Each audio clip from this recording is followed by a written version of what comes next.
उम्मीद और उम्मीद के पूरे ना होने पर मायूसी, ये जिंदगी के वो दो पहलू हैं जो साथ साथ चलते हैं।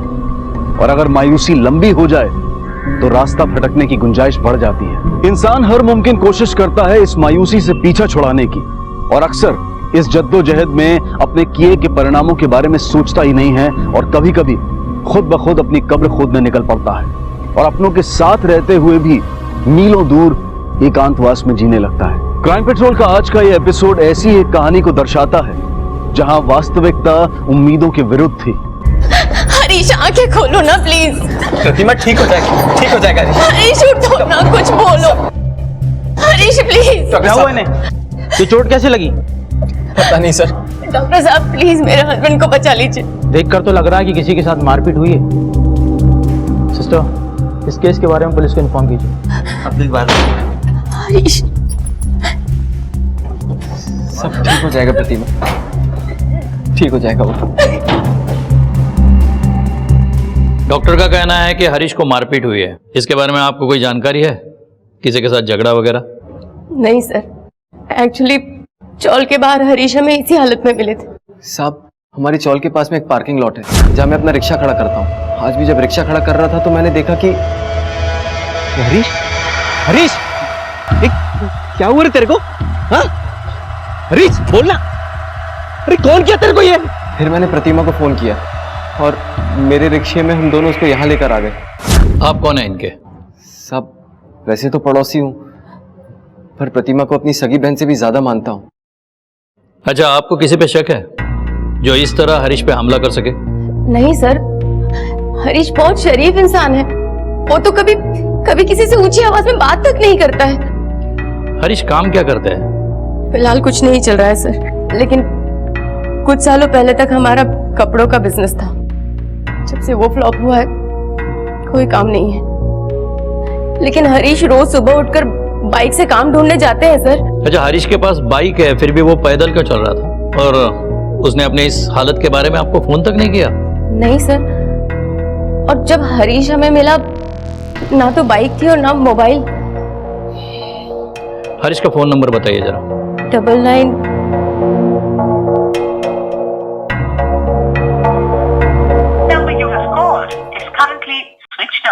सर फोन नहीं लग रहा है, स्विच ऑफ है। एक काम कीजिए, उसके बाइक के डिटेल्स बताना। Bike number MH 094477। डॉक्टर साहब, सॉरी, हम उन्हें नहीं बचा पाए।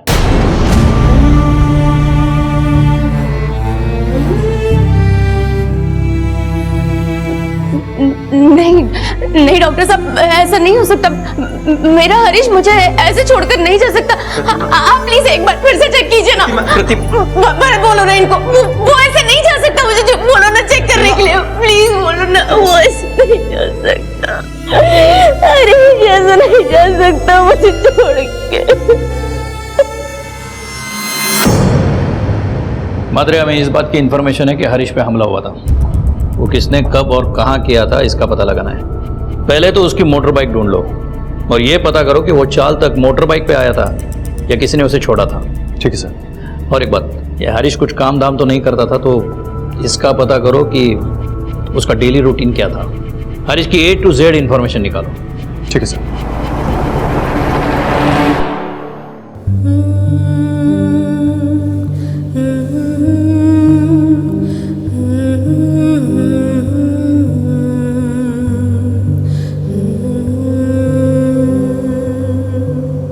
मम्मा आ गई। मम्मा, बाबा कहाँ है? मम्मा, आपने तो कहा था पापा को भी साथ में लेकर आएंगी। मम्मा, मम्मा, ये देखिए, मैंने अपने हाथों से पहना है। अच्छा लगा ना? मुझे पापा को दिखानी थी। मम्मा, पापा कहाँ है? वो आपके साथ नहीं आए? ये देखकर वो बहुत खुश हो जाएंगे।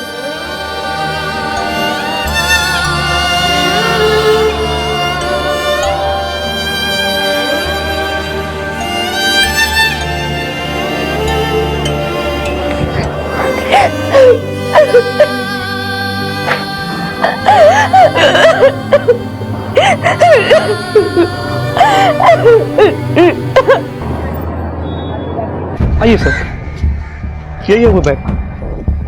सर ये हरीश की ही बाइक है, क्योंकि हमें जो भी डिटेल्स मिली थी सब मैच कर रही हैं सर। सर ये देखिए, ये इंडिकेटर भी टूटा हुआ है और ये नंबर प्लेट भी टेढ़ा है, और सर ये बैकलाइट के ऊपर का फाइबर ये भी टूटा हुआ है सर। एक्सीडेंट हुआ है मतलब अनबन हुई होगी। कहाँ से उठाई है? सर यही अपने डिंडोशी नाके से।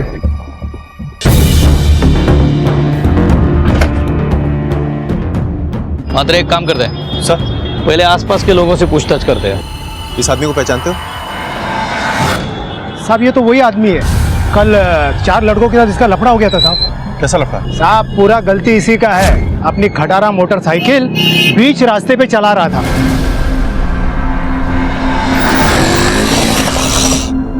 और फिर साहब उनकी हट गई और फिर झगड़ा हो गया था। अबे दिखाई नहीं देता क्या बे? कहाँ चला रहा है गाड़ी? अबे तुझे सुनाई नहीं देता बहरे? तब से ऑन नहीं जा रहे। अरे तेरे बाप की सड़क है क्या? अबे बाप नहीं जा रहा है। हाथ क्या लगा दे? हाथ क्या लगा दे? अबे पकड़ पकड़, समझता नहीं? गाड़ी दे बे। अच्छा, इस आदमी का जिन 4 लड़कों से झगड़ा हो रहा था तुम उनको जानते हो? यहीं कहीं रहते वो लोग? नहीं नहीं साहब, उनको नहीं जानते हम। ठीक। इसे देखा है कहीं? हाँ साहब, कल इसी का तो 4 लड़कों के साथ खूब मारा मारी हो रही थी। रोड तेरे बाप की है कि तेरे खून में खराबी है? तो क्या बोला? खून में खराबी है सब? क्या बोला मैं? हाथ क्या लगा दे? हाथ पकड़ पकड़, छोड़ बस साले को, छोड़ साले। अच्छा, उन लड़कों को पहले कभी देखा था यहाँ? नहीं नहीं साहब, उनको पहले कभी नहीं देखा। ये झगड़ा शुरू किसने किया था? साहब किसी पुरानी बात पर झगड़ा चल रहा था। अबे अंधा बह रहा है क्या तू? एक बात तुझे समझ में नहीं आती? भूसा भरा है तेरे दिमाग में? तेरे बाप का नौकर नहीं हूँ जो तेरे कहने पे चलाऊंगा, समझ गया ना? सड़क क्या तेरी बाप की है? यार ये खर्चा पानी लिया बिना मानेगा नहीं क्या? ठगड़ा।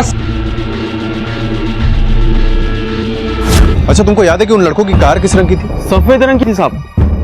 साहब बाइक तो पहले से खटारा हालत में थी, मारपीट में और भी टूट गई थी, इसलिए वो पैदल ही चला गया। किस तरफ गया था? इस तरफ गया था साहब। साहब उसके जाने के बाद वो लड़के फिर से आए,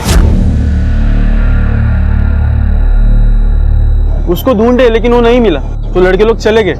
इतनी पूछताछ के बाद भी कुछ हाथ नहीं आया। सभी आए विटनेसेस अलग अलग बात बता रहे हैं, सिवाय एक बात के कि हरीश का जिनके साथ झगड़ा हुआ था वो 4 लोग थे और वो एक वाइट कार में आए थे। सर मुझे लगता है कि ये मामला रोड रेज का है, क्योंकि हरीश की पत्नी प्रतिमा भी यही कह रही थी कि हरीश की किसी के साथ कोई दुश्मनी नहीं थी। अगर ये मामला रोड रेज का है फिर भी हमें पूछताछ तो करनी पड़ेगी, क्योंकि हो सकता है कि रोड रेज का फायदा लेकर कोई अपनी आपसी दुश्मनी निकाल रहा हो। मात्र एक काम करो सर, यहाँ के सीसीटीवी फुटेज चेक करो और आसपास के गैरेज में पूछताछ करो पिछले 36 घंटे में कोई व्हाइट कार रिपेयरिंग के लिए आई है या नहीं।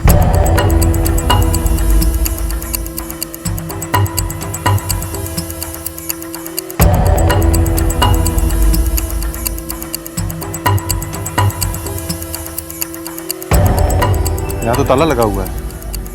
पाटिल सर। पता करो कि यहाँ पर ताला क्यों बंद है। Okay sir.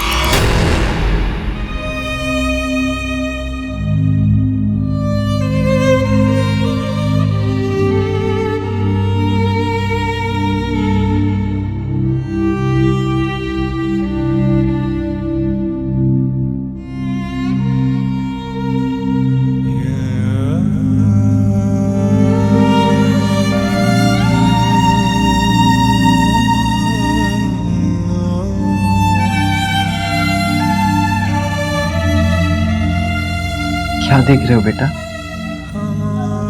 पापा को देख रहे। मम्मा ने कहा ये हमारे पापा हैं। मामा, अगर ये हमारे पापा हैं तो हम इनसे कैसे बात करेंगे? वो हमसे प्यार कब करेंगे? वो हमें गले कब लगाएंगे? जब ये दिया बुझ जाएगा तो पापा कहाँ मिलेंगे? तुम्हारे पापा के नाम का दिया कभी कब बुझ गया है बेटा। हमें आपसे कुछ बात करनी है। हरीश का किसी लड़कों के साथ झगड़ा था क्या? कोई दोस्त, रिश्तेदार या बाहर वाला कोई? सर मैंने आपको पहले ही बताया है, ऐसा पॉसिबल ही नहीं है। मेरा हरीश ऐसा था ही नहीं। जरा अपने दिमाग पे जोर दीजिए, वो भी ऐसा कोई जिसके व्हाइट कलर की कार हो। नहीं सर। सर, मैंने उस एरिया के सारे गैरेज में पूछताछ की है, सिवाय एक के, क्योंकि वो बंद था सर। और सर वहाँ के आसपास की दुकानों के सीसीटीवी फुटेज में भी हमें कुछ खास नहीं मिला है, क्योंकि क्राइम स्पॉट इनमें से किसी भी सीसीटीवी की रेंज में नहीं है। प्रतिमा और भरत भी अपने अपने बयां पर टिके हुए हैं, पता नहीं सच बोल रहे हैं या सच को छुपा रहे हैं। जो भी हो, पता तो लगाना ही होगा हरीश को किसने मारा।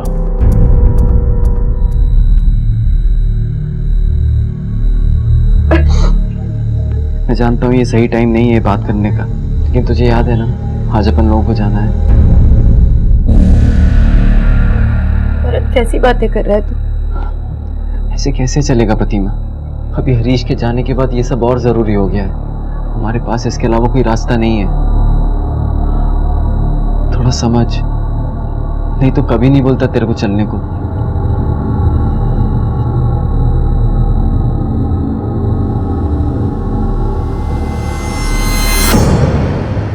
सर, ये रही हरीश मोहिते की पोस्टमार्टम रिपोर्ट। सर, इस रिपोर्ट के मुताबिक हरीश की मौत सर पे किसी रॉड जैसी चीज के वार से हुई है। मात्र लेकिन आई विटनेस में से किसी ने भी रॉड का जिक्र नहीं किया। और आरटीओ वालों को हरीश की बाइक जहां मिली उस स्पॉट से हरीश की चौल करीबन 1 से 1.5 किलोमीटर दूर है। और जिस इंटेंसिटी से उस पे वार हुआ है, इसके बाद इतनी दूर चल के जाना इम्पॉसिबल है। सर, इसका मतलब कि झगड़े के बाद हरीश के सर पे रॉड मारा गया है। पीएम रिपोर्ट देखने से तो यही लगता है। मतलब झगड़े के बाद लड़के चले गए होंगे, मारपीट में हरीश का मोबाइल गिर गया होगा, इसलिए वो किसी को फोन नहीं कर पाया। और जब वो घर की ओर बढ़ रहा था तो किसी ने पीछे से आकर उस पे रॉड से वार किया। लेकिन सर, एक बात समझ में नहीं आई, अगर हरीश का कोई दुश्मन था नहीं तो ऐसा कौन कर सकता है? शायद कोई अपना, क्योंकि किसी राह चलते आदमी पर क्यों कोई वार करेगा?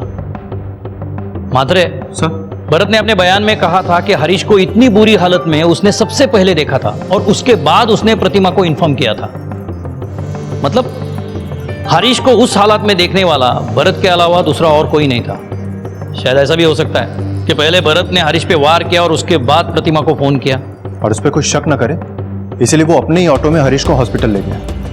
मादरे, इस भरत के सब डिटेल्स निकालो और उसके पहले क्राइम स्पॉट पे जाके इस बात का पता करो कि किसी आई विटनेस ने झगड़े के दौरान कोई रॉड देखा था या नहीं। ठीक है सर। हरीश की पोस्टमार्टम रिपोर्ट ने पुलिस के शक के दायरे को बढ़ा दिया। बेशक पुलिस के पास तमाम सवालों के जवाब नहीं थे, लेकिन यह तय था, यह बिल्कुल साफ था कि हरीश को जानबूझकर मारा गया था। पुलिस अब यह समझने की कोशिश कर रही थी कि हरीश की मौत के पीछे उसके साथ हुई रोड रेज की वारदात थी या फिर उसका कोई दुश्मन। कहीं प्रतिमा और भरत के बीच में जो कुछ चल रहा था वही तो इसका जिम्मेदार नहीं था। आखिर वो कौन सी मजबूरी और जरूरत थी जिसके आगे प्रतिमा ना चाहते हुए भी घुटने टेकने पर मजबूर थी? इस केस की परतें धीरे धीरे खुलनी शुरू हो चुकी थी। अब देखना यह था कि वो किसके ऊपर जाकर रुकने वाली थी। अच्छा, कल जो लफड़ा हुआ था उसमें किसी ने रॉड भी इस्तेमाल किया था क्या? नहीं साहब, रॉड तो नहीं था। अरे नहीं साहब, हथियार वगैरह कुछ नहीं चला, केवल लात भूतों से ही मारा मारी हो रही थी साहब। साहब, मैं तो ये लफड़ा नजदीक से देखा था, लेकिन रॉड बीट नहीं यूज किया था। ठीक। कड़े सर, इन सबको पुलिस स्टेशन लेकर चलो और इसके चार्टिस्ट से उन चारों लड़कों के स्केच बनवाओ। Okay sir. सर, किसी भी आई विटनेस ने उस लड़ाई झगड़े में रॉड या रॉड जैसी किसी भी चीज का इस्तेमाल होते हुए नहीं देखा है। इसका मतलब ये कंफर्म है कि हरीश पे हमला घर जाते हुए हुआ है और किसी जानने वाले ने हमला किया है, या फिर शायद जिनके साथ झगड़ा हुआ उन लोगों ने वापस आके हरीश पे हमला किया है। मात्र एक काम करो सर, झगड़े की जगह से लेकर हरीश के घर तक का रास्ता छान मारो, देखो कोई सबूत या खून का डब्बा वगैरह मिलता हो तो।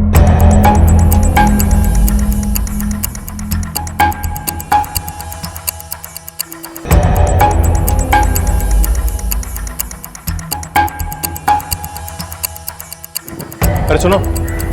जी सर। ये भरत अपनी ऑटो कहाँ लगाता है?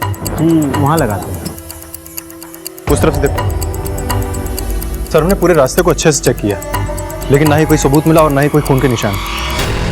हो सकता है खून रास्ते पे गिरा हो और बारिश की वजह से धुल गया हो। पॉसिबल है सर।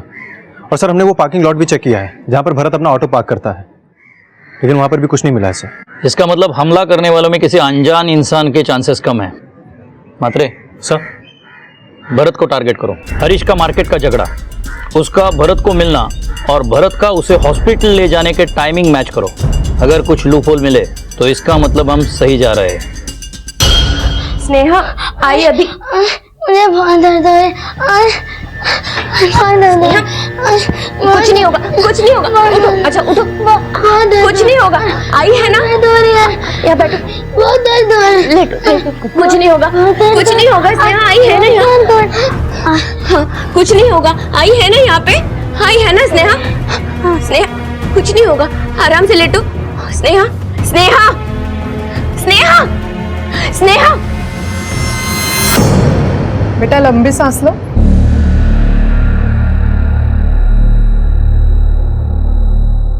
डॉक्टर प्रतिमा 1 मिनट।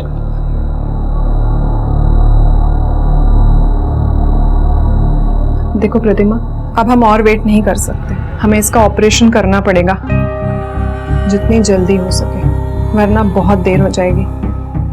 तुम जितनी जल्दी हो सके 2 लाख रुपए का इंतजाम करो और उसका ऑपरेशन करवाओ।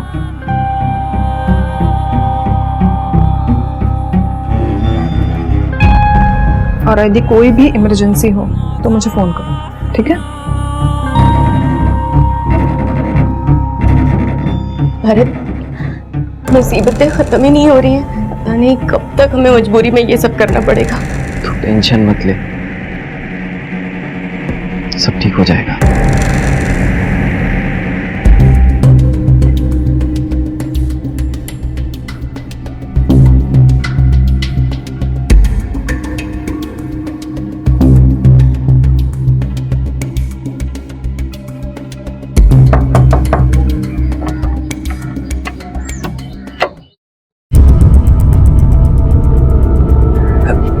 आ जाओ मेरे बच्चों। क्या हुआ? आप प्लीज यहाँ से चले जाइए। अगर आई को पता चल गया कि आप यहाँ पे आए थे तो आई हमें बहुत डांटेगी।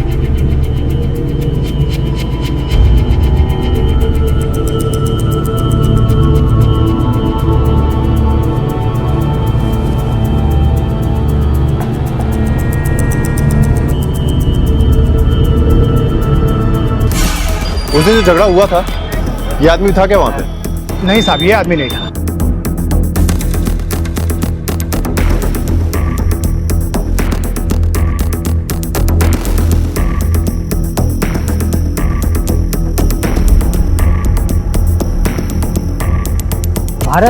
भारत बहुत अच्छा आदमी है साहब, ना किसी से झमेला करता है और ना किसी के झमेले में पड़ता है। अपने काम से काम रखता था। प्रतिमा के अलावा उसका किसी से लेना देना नहीं है साहब, और अपनी सगी बहन से ज्यादा उसको मानता है। क्या भरोसा साहब आजकल के लोगों का, नाम के लिए मुंह बोले भाई बहन लगते, अंदर से क्या चलता है क्या मालूम। कहीं वो औरत सच तो नहीं कह रही? ये मुंह बोले भाई बहन के आड़ में कुछ और तो नहीं चल रहा?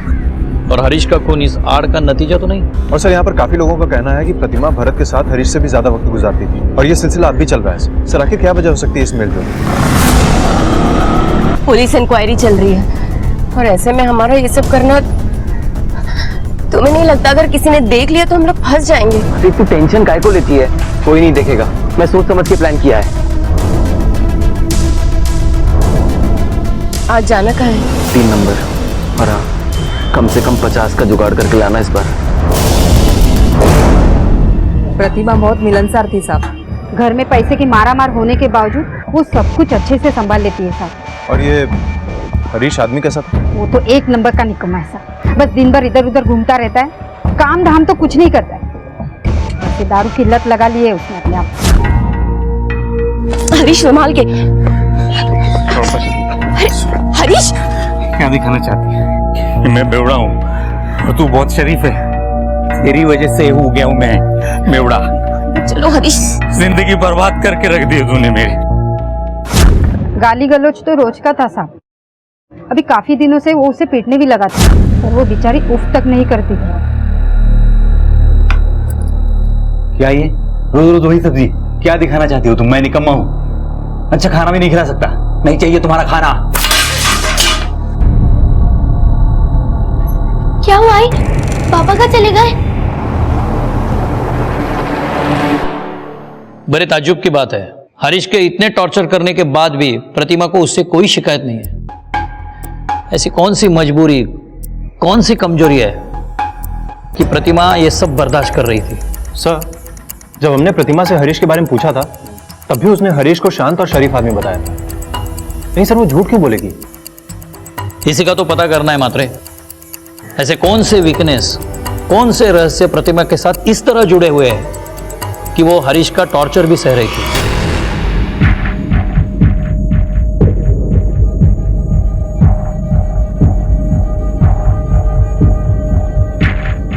नाटक तो नहीं किया वो?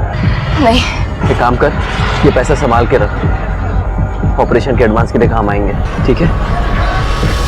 सर, हरीश मोहिते का जिन 4 लड़कों के साथ झगड़ा हुआ था, उनके जो आई विटनेस थे, उनके आधार पर ये 4 लोगों के स्केच बन गए हैं। ठीक है, तुम जाओ। Excuse me sir.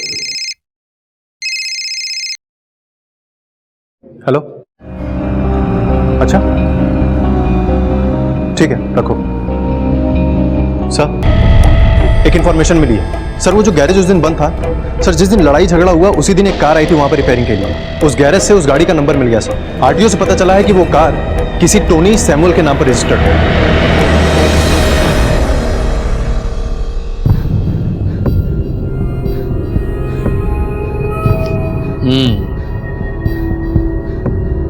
चलो अब डिटेल में बताओ, क्या क्या हुआ था उस दिन? सर उस दिन झगड़ा हुआ था, पर गलती उस बाइक वाले की थी। वो बहुत ही स्लो चला रहा था। मैं बहरा है क्या? हमने उसे कई बार हॉर्न भी मारा, पर वो जानबूझ कर साइड नहीं दे रहा था। मैं हट नहीं रहा यार इसकी तो।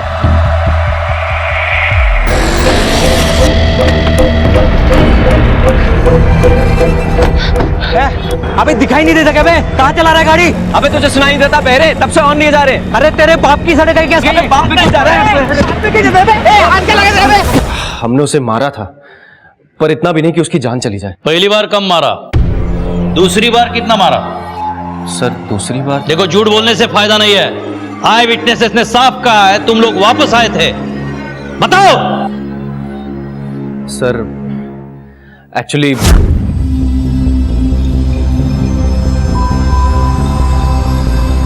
आगे जाने के बाद हमें लगा कि हमें उसे और सबक सिखाना चाहिए, इसलिए हम वापस आए।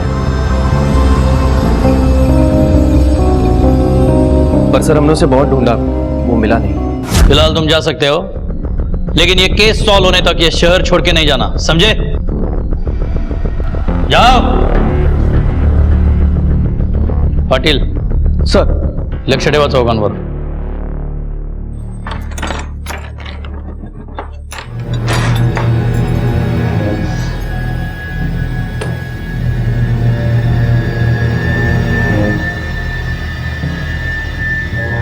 मैं देख कर आती हूँ दोनों। स्नेहा, सायली, स्नेहा, भरत, वो स्नेहा और सायली दोनों ही ऊपर नहीं है। क्या? मुझे ये केस रोड रेज का नहीं लगता, ये किसी पर्सनल दुश्मनी का मैटर है। लेकिन सर, हरीश और प्रतिमा के बैकग्राउंड में तो ऐसा कुछ नहीं मिला है। सर, इन दोनों की लव मैरिज हुई थी और शुरुआत में सब कुछ ठीक भी चल रहा था।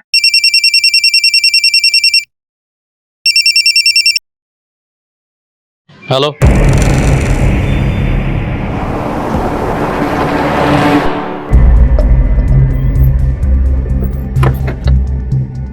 हटाओ इनसे। चलो पीछे चलो, चलो पीछे। मेरी बच्चियां, मेरी बच्ची को ढूंढ के ला दो। रो मत रे, मिल जाएगी।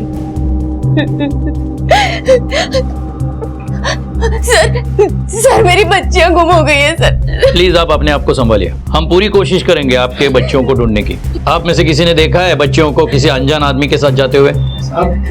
थोड़ी देर पहले दोनों बच्चियां आई थी, मैं ये समझा कि रोज की तरह खेलने जा रही हैं। वो दोनों जा रही थी तो मैंने स्नेहा से पूछा भी कि तुम्हारी तबीयत ठीक नहीं है तो कहाँ जा रही हो, लेकिन वो बोली कि अब वो ठीक है और दोनों निकल गए। मात्रे, दोनों बच्चों के फोटो सर्कुलेट करो। और मुझे मालूम है कि स्नेहा सायली किसके साथ गई।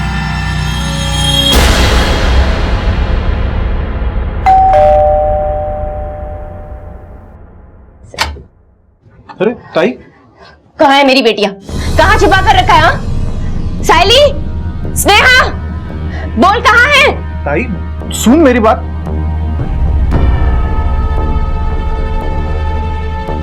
मम्मा, हम अपनी मर्जी से नहीं आए, नाना में जबरदस्ती लेकर आए। जानती थी मैं, मेरी बेटियों पर आपका कोई अधिकार नहीं, क्योंकि ये सिर्फ मेरी बेटियां नहीं है, उस हरीश की भी बेटियां हैं जिसे आपने कभी एक्सेप्ट नहीं किया। बच्चियों को किडनैप क्यों किया आपने? साहब, ये मेरी नातियां हैं, मैं भला इन्हें क्यों किडनैप करूंगा? मैं बस उन्हें थोड़ा घुमाना चाहता था, खुशियां देना चाहता था। और साहब मैं बिना बताए इसलिए लेके आया कि प्रतिमा मुझे इन्हें मिलने नहीं देती थी। वाह, मैं आपको इनसे मिलने नहीं दूंगी तो आप मेरी बेटियों को किडनैप कर लेंगे। काय बोलती तू? बाबा है वो हमारे। बाबा होंगे वो तेरे, मेरे बाबा नहीं है। और मेरे पति को एक्सेप्ट नहीं किया, मैं उसे एक्सेप्ट नहीं करती। अरे वो निकम्मा था इसी लायक। Shut up! बिल्कुल बकवास नहीं। वो इस दुनिया में नहीं है, इसका मतलब ये नहीं है कि तू उनके बारे में कुछ भी बोलता जाएगा। तू क्या, कोई भी कुछ भी कहे मैं बर्दाश्त नहीं करूंगी। चलो यहां से।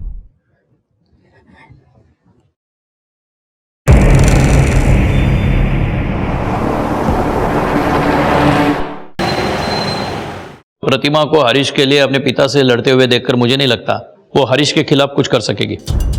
और ये भरत और प्रतिमा का रिलेशन हम कुछ ठीक तरह से समझ नहीं पा रहे हैं, और ये रिलेशन नाजायज होने के चांसेस बहुत कम हैं। सर अगर ये प्रतिमा वाला पर्सनल एंगल निकाल भी दिया जाए तो फिर हरीश को मारा किसने होगा? इस केस में और एक पर्सनल एंगल आ गया है, प्रतिमा के पिता अशोक और भाई अश्विन का। ये दोनों हरीश से बहुत नफरत करते हैं। हो सकता है दोनों में से किसी ने या दोनों ने मिलकर हरीश को मारा हो। एक काम करो सर, दोनों की डिटेल्स निकालो और देखो दोनों के नफरत की हद कहां तक है। ठीक है सर।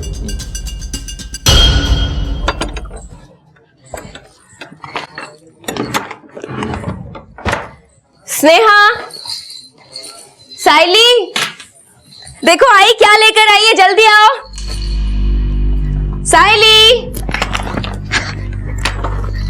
कपड़े और ये देखो खिलौने भी हैं।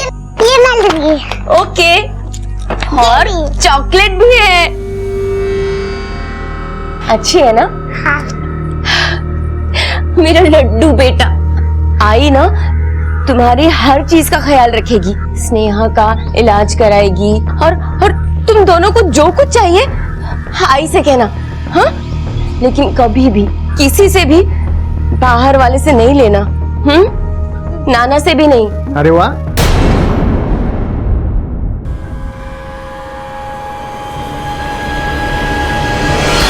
सर ये हरीश की कंपनी में मैनेजर है। Thank you sir. सर इनका कहना है कि अशोक ये कभी नहीं चाहता था कि हरीश और प्रतिमा की शादी हो। सर शादी के पहले और शादी के बाद में भी इन लोगों में आपस में कभी नहीं बनती थी। यहां तक कि एक बार ऑफिस में अश्विन ने हरीश पर हाथ भी उठा दिया था सर। अभी पिछले महीने की बात है सर। अरे तुम्हारी औकात नहीं थी तो शादी क्यों की मेरी बेटी से, और कितना दुख दोगी मेरी बेटी को। देखो मैं बोलता हूं वैसे करो, उसे डिवोर्स दो और आजाद करो। इसके बदले में तुम्हें जो भी चाहिए ना हम देंगे। मुझे प्रतिमा के सिवाय और कुछ नहीं चाहिए, और आप ये डिवोर्स का ख्याल अपने दिमाग से निकाल दो। ये प्यार से समझा रहे तो समझ जा, अलग हो जा उससे, वरना मुझे और भी तरीके आते हैं अलग करने के। देखते हैं कितना दम है तेरे तरीकों में। तू जाता रहता आता नहीं। तब ये सब करने के लिए सही वक्त और सही समय नहीं है। ठीक है, तुम जा सकते हो। ठीक है sir. Excuse me sir. Hello, अच्छा ठीक है रखो। सर एक इंफॉर्मेशन मिली है, हरीश का जिन 4 लड़कों से झगड़ा हुआ था वो सब नेशनल कॉलेज के स्टूडेंट हैं। और सर खास बात यह है कि अश्विन भी उसी कॉलेज का पास आउट है। इसका मतलब अश्विन से बात करने का टाइम आ गया। तुमने अपनी बेटियों को बताया कि ये सब हराम की कमाई से आया है? नहीं, अब मैं बता देता हूं। देख बहुत हो गया, मुझसे पंगा मत लेना वरना वरना क्या? क्या कर लेगा तू? देख लूंगा तुम दोनों को, ऐसी हालत करूंगा ना सोच भी नहीं सकते। चल चल निकल इधर से, समझा ना, जो करना कर ले। देख लूंगा, चल।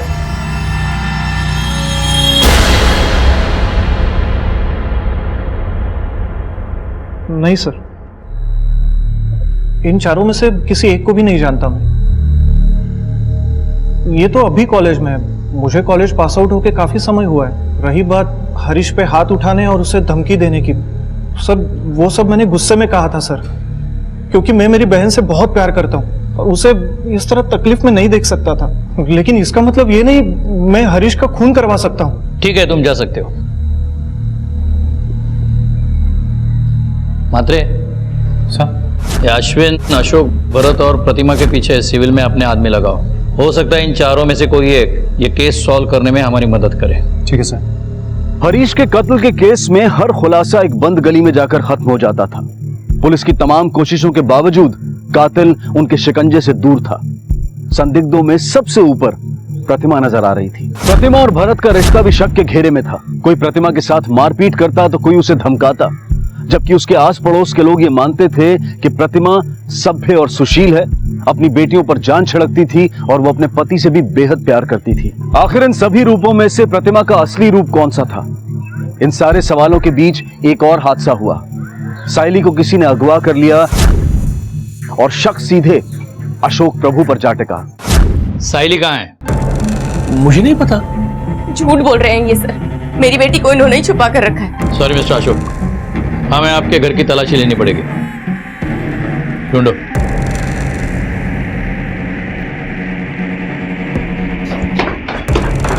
कर दे। काही सापडला? नाही साहेब, काय नाही सापडलं। सर कुछ नहीं मिला। जैसे तुम अपनी बेटियों के लिए तड़प रहे हो ना, वैसे मैं भी तुम्हारे लिए तड़प रहा हूं। बेटी, मैं तुम्हारा बाप हूं, दुश्मन नहीं। मैं भी एक मां का दुख दर्द समझ सकता हूं।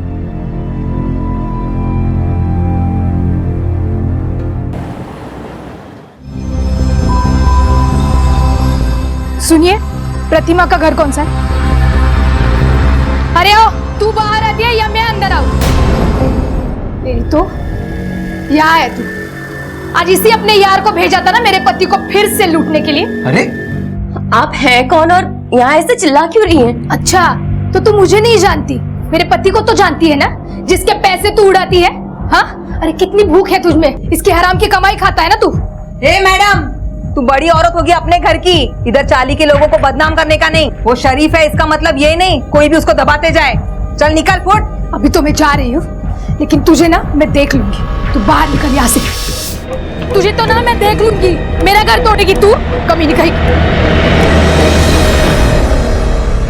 सर, मैंने उसके घर जाकर झगड़ा किया था, पर आप ही बताइए मैं और क्या करती।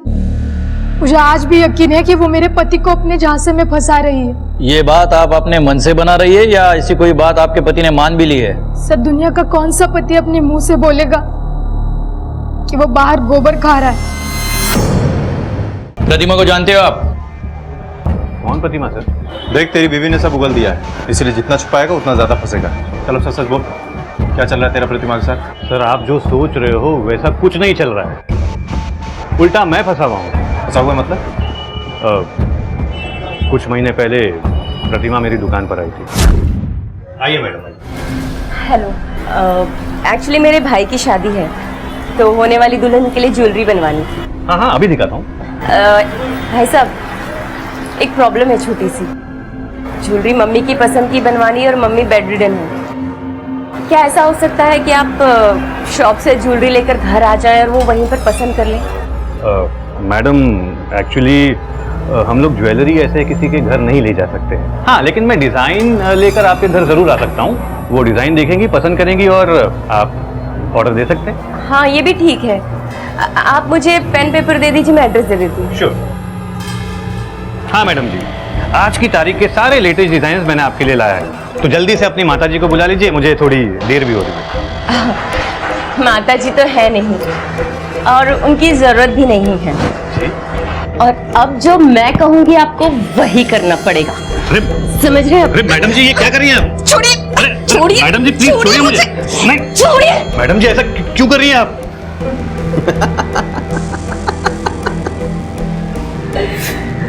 सही लग रहा है ना तू? हाँ, देख, तेरी बहुत फोटो है साल में मेरे पास। अभी पैसा देगा या पुलिस में जाऊं? तेरी बीवी को दिखाऊं? नहीं, ऐसा बिल्कुल मत करना। चुप। तब से वो दोनों मुझे ब्लैकमेल कर रहे हैं सर। कितने पैसे मांगते हैं? 20-50 हज़ार से ज्यादा नहीं मांगते सर। वो मेरी मेहनत की कमाई को ऐसे लूट रहे हैं। अच्छा, तो तुम्हारी मेहनत की कमाई बचाने के लिए पुलिस के पास क्यों नहीं आए? अगर नाम खराब होगा तो धंधा भी खराब होगा ना सर। मात्र मुझे नहीं लगता हीरामन झूठ बोल रहा है, लेकिन उसके पास उसके इनोसेंट होने का कोई सबूत नहीं है। मुझे लगता है हमें प्रतिमा और भरत से और पूछताछ कर लेनी चाहिए। हाँ, लेकिन उसके पहले साइली का पता लगाना जरूरी है। Excuse me sir. हेलो, क्या? ठीक है, हम आते हैं। सर, प्रतिमा का कॉल था, उसको साइली के किडनैपर का फोन आया था। Ransom call? Yes sir. फटाफट नंबर लो और कॉल ट्रेस करवाओ। ठीक है सर।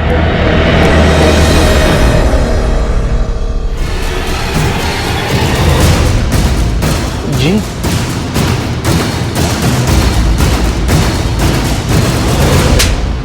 हाँ सर, मैंने बच्ची को किडनैप किया था, लेकिन मैंने उसके साथ कोई बदतमीजी नहीं की, बल्कि उसे खाना खिलाया, चॉकलेट भी दी। आप चाहे तो बच्ची से पूछ सकते हैं। अच्छा, तो बच्चे को खाना और चॉकलेट खिलाने के लिए किडनैप किया तुमने? बोलना। नहीं सर, उसकी माँ के पास मेरे कुछ फोटो है जिसके जरिए वो मुझे ब्लैकमेल करती है। मैं बस वो फोटो लेना चाहता था। लगता है तुम्हारे पास बहुत पैसा है। क्या काम करते हो तुम? सर, गोरख भी हीरामन की तरह ज्वेलर है। भरत और प्रतिमा ने इसे भी हीरामन की तरह फंसाकर ब्लैकमेल करके पैसा लिया था। हम गरीब लोग हैं साहब, खाने तक के वांदे रहते हैं कभी कभी। ये ज्वेलर फिलर से हमारा क्या वास्ता साहब? और मैं तो इन दोनों का नाम भी पहली बार सुन रहा हूँ। ज्यादा होशियारी नहीं, समझे? तुम दोनों के कॉल रिकॉर्ड्स हैं हमारे पास, उसमें साफ पता चलता है तुम दोनों ने ही उन लोगों को कांटेक्ट किया था। चल अब बिना मार खाए बोल, सच बोल, चल। सर, हम लोगों ने ही ब्लैकमेल किया था उन लोगों को, लेकिन किसी लग्जरी के लिए नहीं सर, मजबूरी में किया था। हाँ, तुम्हारी मजबूरी है और काली करतूतों का पता हरीश को चल गया था, इसलिए दोनों ने मिलकर उसे मार डाला। नहीं साहब, नहीं, हम उसको नहीं मारे साहब, मैं सच कह रहा हूँ। सर, हरीश मेरा हस्बैंड था, बहुत प्यार करती थी मैं अपने पति से, और उसी को मारकर खुद को विधवा और अपने बच्चों को यतीम तो नहीं करूंगी ना मैं। जब मुझे पता चला स्नेहा के दिल में छेद है तो मैं ये बात हरीश को बता नहीं पाई। उसके इलाज के लिए बहुत सारे पैसे चाहिए थे सर, और मजबूरी में मैंने खुद ये रास्ता चुना। साहब, प्रतिमा मेरे लिए सगी बहन से भी ज्यादा है। मैं उसको ऐसे कैसे तकलीफ में देखता? कमाई ज्यादा थी नहीं कि उसकी मदद कर पाता, इसलिए मैंने ही उसको ये रास्ता सुझाया था। पर साहब, हम सच बोल रहे साहब, हमने हरीश को नहीं मारा साहब। अगर इन दोनों ने नहीं तो किसने हरीश को मारा होगा? मात्रे कहीं ऐसा तो नहीं कि प्रतिमा से बदला लेने के लिए इन तीनों ज्वेलर्स में से किसी ने खून किया हो? एक काम करो सर, तीनों का कच्चा चिट्ठा निकालो। तीनों विक्टिम्स में से कोई एक क्रिमिनल हो सकता है। ठीक है सर।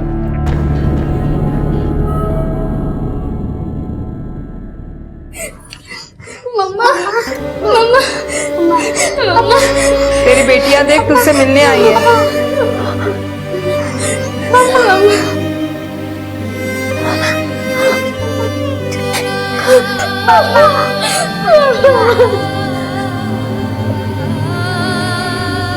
बहनी, इन दोनों को यहाँ से ले जाइए।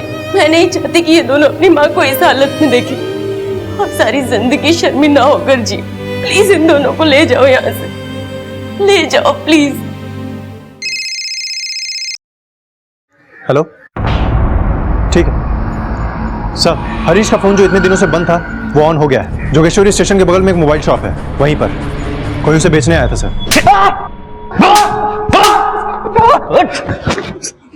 हमें पता है ये मोबाइल तुम्हारा नहीं है। चोरी किया ना तूने? हाँ, ये खून किया इसके लिए, एक आदमी को मारा। बोल क्या क्या किया और बोल। साहब, मैंने किसी को नहीं मारा है साहब, मैं सच बोलता है। वो मोबाइल मैंने चुराया साहब, पर किसी की जान लेके नहीं। वो तो मौके का फायदा उठा के साहब मैंने चुराया।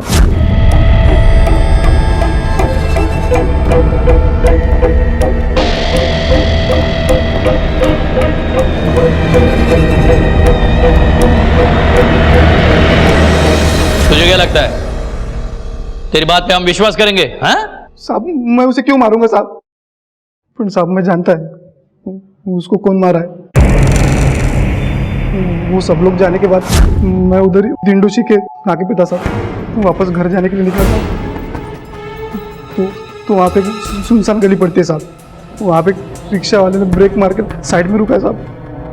वो रिक्शा का ड्राइवर नीचे उतरा साहब और एक आदमी के सर पे रॉड से मारा साहब। जिस आदमी को उसने मारा था वो साहब वो वही आदमी था साहब जिसका डिंडोशी चौक पे लफड़ा होता साहब। उसका वो मोबाइल था साहब। मैंने नहीं मारा साहब किसी को, साहब मैंने नहीं मारा साहब। सर वो सिर्फ एक एक्सीडेंट था, हम हरीश को मारना नहीं चाहते थे। और ये सारी बातें मैं आपको पहले ही खुद बता देती, लेकिन फिर अपनी बेटियों के बारे में सोचा, अगर मुझे कुछ हो जाएगा तो उनका कौन सहारा होगा। साहब हरीश की हालत देख के ही मैंने प्रतिमा को उधर बुलाया था। हम लोग उसे हॉस्पिटल लेके ही जा रहे थे। हरीश आंखें खोलो ना। Bharat fast, please fast. Harish ठीक हो ना? कहाँ लेके जा रहे हो मुझे? हॉस्पिटल जा रहे हैं। अपनी हालत तो देखो तुम। मेरी हालत ऐसी है कि मेरे सामने तुम अपने यार के साथ घूम रही हो और मैं कुछ नहीं कर पा रहा हूँ। क्या बोल रहे हो तुम? हरीश भाई क्या बोले जा रहे हो आप? सर फोड़ दूंगा तेरा। क्या मुझे पता नहीं तेरे और इसके बीच में क्या चल रहा है? भाई बहन की आड़ में क्या गुल खिला रहे हो तुम? अगर इतनी ही आग लगी है ना तो भाई बहन के रिश्ते को क्यों बदनाम कर रहे हो? हरीश प्लीज चुप हो जाओ, मैं तुम्हारे हाथ जोड़ के अपनी बकवास बंद कर दो। अभी दिखाता हूँ तुम्हें बकवास क्या होती। डॉक्टर ने उसका ट्रीटमेंट तुरंत स्टार्ट किया, लेकिन थोड़ी देर बाद ही डॉक्टर ने आके बताया हरीश इस दुनिया में नहीं रहे। हरीश का वापस आना तो पॉसिबल नहीं था, इसलिए अपनी दोनों बेटियों के बारे में सोचकर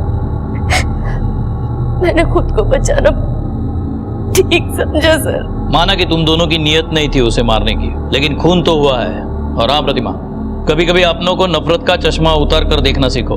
तुम्हारे पिता और भाई दोनों को तुम्हारी बहुत फिक्र है, और तुम्हारे बेटियों की भी।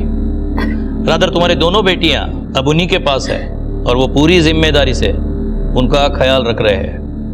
प्रतिमा को ब्लैकमेलिंग, एक्सटॉर्शन और हरीश के कत्ल की सच्चाई छुपाने के लिए और भरत को ब्लैकमेलिंग और हरीश के कत्ल के लिए गिरफ्तार किया गया। ये दोनों इस वक्त न्यायिक हिरासत में हैं। जिंदगी से उम्मीद रखना, सपने देखना जिंदा होने का सबूत है, लेकिन जरूरी यह है कि उन सपनों को अपनी मेहनत से पूरा किया जाए। और अगर किसी कारणवश सपने पूरे ना हो पाए तो निराशा में गलत रास्ता इख्तियार ना करें, क्योंकि गलत रास्ता कभी भी सही मंजिल तक नहीं पहुंचाता। अगर सुनीता रोहित का गैंग चला रही है तो सुनीता के कॉल रिकॉर्ड्स में उसका कोई ना कोई क्लू जरूर मिलेगा। सर कॉल रिकॉर्ड आ चुका है, शर के स्टडी कर रहा है। क्या है ये? नहीं मामा, मुझे ये बिस्किट नहीं खाना, मुझे आइसक्रीम खाना है। आयुष, मैंने बोल दिया ना एक बार, जो है वो खा ले चुपचाप, बाद में जो बोलेगा वो मैं दूंगी। कुसुम, क्या हुआ, क्या बात है? बोल रहे कि अगर कल तक 10 लाख रुपए नहीं दिए तो आनंद को मार देगा। क्या? कुसुम तू टेंशन मत ले, मैं हूं ना, हम लोग मिलके कुछ करते हैं। सर सुनीता के कॉल रिकॉर्ड में उस औरत की कोई लीड नहीं मिली, लेकिन इस कॉल रिकॉर्ड में ऐसे 3 नंबर है जिसपे सुनीता की बहुत ज्यादा बातें होती थी। किस किस के नंबर हैं?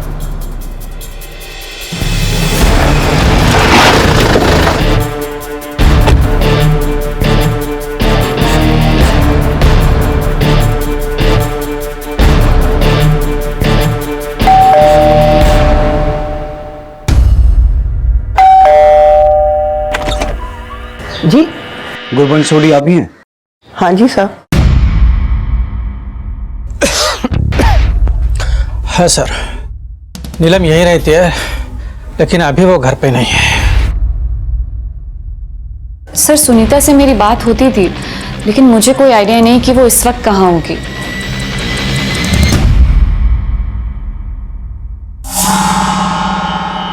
हम इस औरत के मर्डर के सिलसिले में सुनीता को ढूंढ रहे हैं। क्या आप जानती है ये औरत कौन है?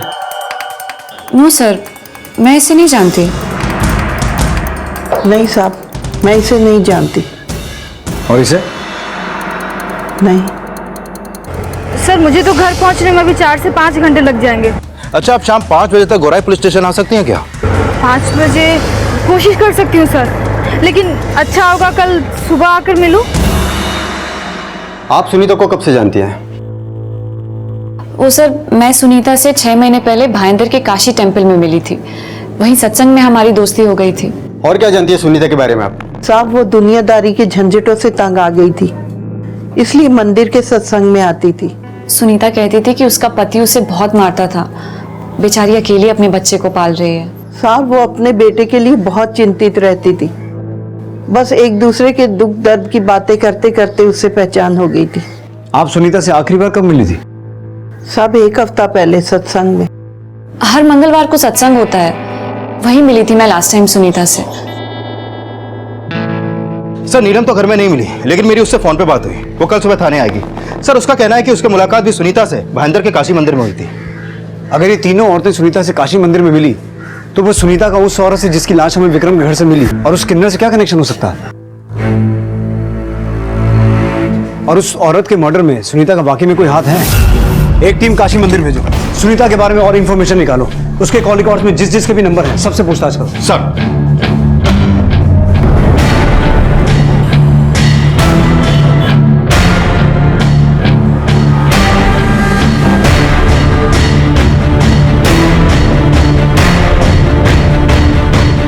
पुलिस सुनीता से जुड़ी हर इंफॉर्मेशन जुटा रही थी। गुरबंश का पूजा की लाश को ना पहचानना, नीलम का किन्नर के रूप में पूजा के साथ देखा जाना और सुनीता का अचानक गायब हो जाना, ये सारे राज इन चारों महिलाओं से जुड़े थे जो अब कुसुम के घर एक दूसरे के साथ मौजूद थी।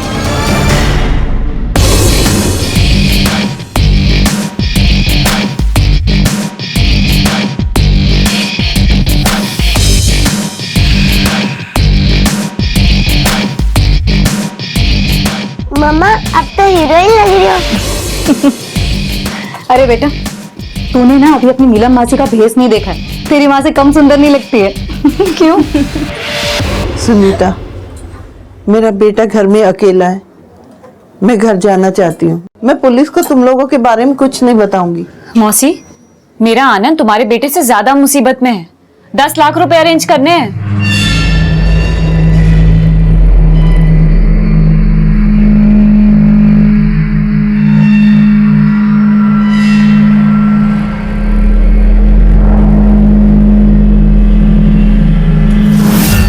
सर सुनीता के कॉल रिकॉर्ड निकलवाने के बाद उसका फोन कल रात एक बार ऑन हुआ था और उसके फोन से हिस्ट्री शीटर आशुतोष त्यागी को फोन किया गया था।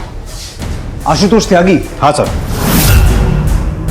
इसका मतलब है रोहित जुगराज ही नहीं, सुनीता का आशुतोष त्यागी से भी कोई कनेक्शन है? सर कहीं ऐसा तो नहीं कि वो किन्नर वो भी इनके क्राइम पार्टनर हो? शायद इसी वजह से उस औरत की मिसिंग कंप्लेंट कहीं पे दर्ज नहीं हुई।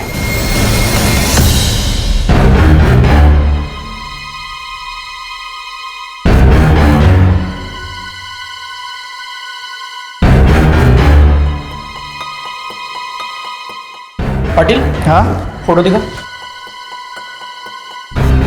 ये फोटो कब आया यहाँ पे? 2-3 दिन हो गए। क्यों, तू जानता है इसको? वो गांव गई है अपने भाई के यहाँ।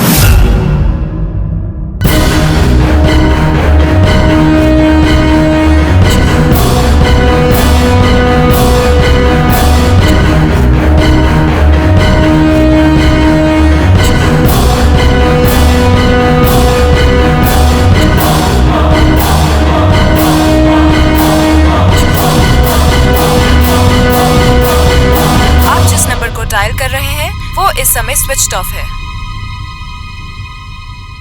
लग तो ऐसा ही रहा है कि सुनीता इस आशुतोष के साथ मिलकर अपना गैंग चलाती हो, लेकिन डॉक्टर विक्रम के घर कोई लूट नहीं हुई। और इस औरत की लाश हमें वहां क्यों मिली? अगर हम ये मान लें कि ये औरत इस गैंग की मेंबर थी तो इसकी हत्या क्यों हुई? ये अपराधी है, ये विक्टिम, ये तभी क्लियर होगा जब इनमें से कोई हमारे हाथ लगेगा। सर आशुतोष त्यागी का फोन ऑन हुआ है, अभी घोड़बंदर में एक्टिव है।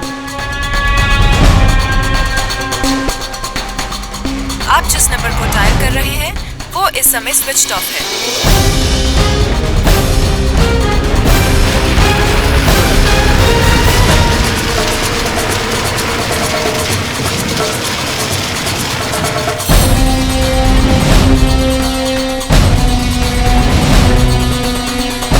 ठीक है सर, आशुतोष का फोन अभी भी बंद हुआ है, लेकिन अभी तक उसका फोन उसी एरिया में एक्टिव था।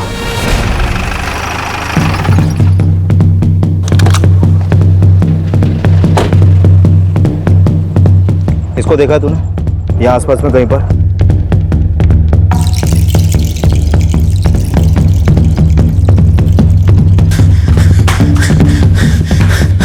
अरे त्यागी भाई, पुलिस पहुंचने वाली, निकल लो यहाँ से।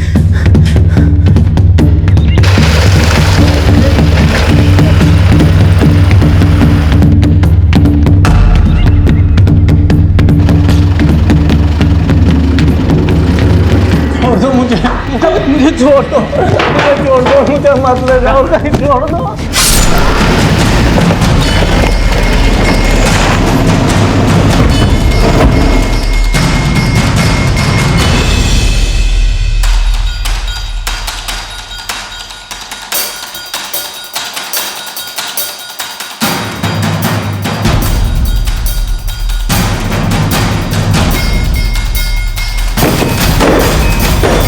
लगता है अभी थोड़ी देर पहले इसका मर्डर हुआ है। शिंदे, पीछे की तरफ चेक करो जल्दी।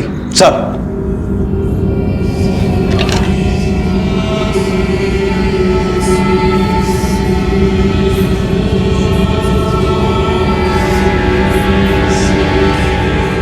सर, कुछ नहीं मिला इसके पॉकेट में।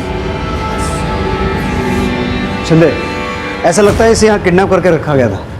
शायद ये कांड आशुतोष और सुनीता ने मिलकर किया है। इसकी फोटो हर पुलिस स्टेशन में भेजो। देखो इसकी कोई मिसिंग कंप्लेंट है क्या, और इसकी फोटो हर अखबार में छपवाना। मुझे लगता है इसकी पहचान करके हम आशुतोष और सुनीता तक पहुंच सकते हैं। सर। हाँ बोल छिरके। सर, विरार पुलिस स्टेशन से फोन आया था। जिस औरत की लाश हमें डॉक्टर विक्रम के बंगलों में मिली थी वो विरार की है। पूजा सोडी नाम है उसका। पूजा सोडी? उसका गुरवंश सोडी से कोई कनेक्शन है क्या? हाँ सर, वो गुरवंश की बहू है। और सर वो भी भाईंदर में काशी टेम्पल जाती थी। सर अभी गुरुवंश का फोन भी बंद आ रहा है।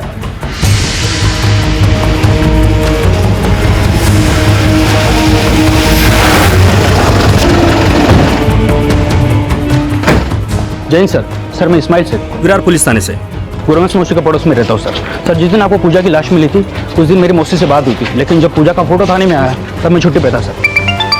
Excuse me sir. हाँ बोलो सर। कदम ताला तोड़ो। सर।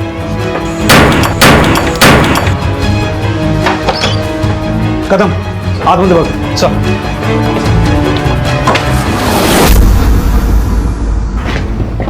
दर्शन, दर्शन, दर्शन, दर्शन। सर ये दर्शन है, पूजा का पति। अगर ये गुरवंश का बेटा है तो इसे बांध के क्यों रखा था? सर ये ड्रग एडिक्ट है सर, बड़ी गंदी लत है इसको, और इसकी लत छुड़वाने के लिए पूजा भाभी और मौसी इसको बांध के रखते हैं। सर सास बहू दोनों बड़े नेक थे, घर घर में पापड़ अचार बेच के अपना पेट पाल रहे थे सर। सर मुझे ये समझ में नहीं आ रहा है कि पूजा भाभी के मर्डर के बारे में मौसी कुछ जानती भी या नहीं, क्योंकि मौसी मुझे बोली थी कि पूजा भाभी उसके भाई के घर गई है। सर एक मिनट। सर नीलम और कुसुम का फोन भी बंद है। इसका मतलब है पूजा के मर्डर में सुनीता ही नहीं, नीलम, कुसुम और गुरवंश का भी हाथ होगा। एक काम सर, सर इस तलब इसको परेशान कर रही है, इसको इलाज की जरूरत है। ठीक है, इसे हॉस्पिटल लेके जाओ, और गुरवंश के बारे में कुछ भी इंफॉर्मेशन मिले तो मला अपडेट कर। Okay sir.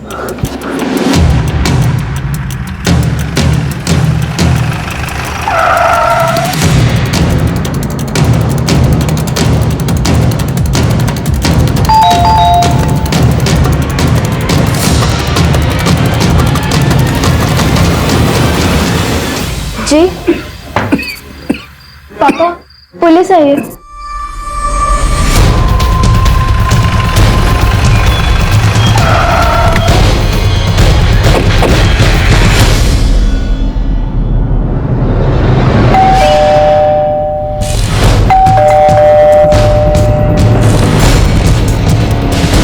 शिरके, लगता है अंदर कोई नहीं। नीलम के लिए हम खुद परेशान है साहब, कल रात से वो घर नहीं आई है। वो इसलिए घर नहीं आई क्योंकि वो भाग गई। अगर तुम जानते हो कि वो कहाँ है तो बता दो। साहब हम कुछ नहीं जानते साहब, लेकिन उसने किया क्या है?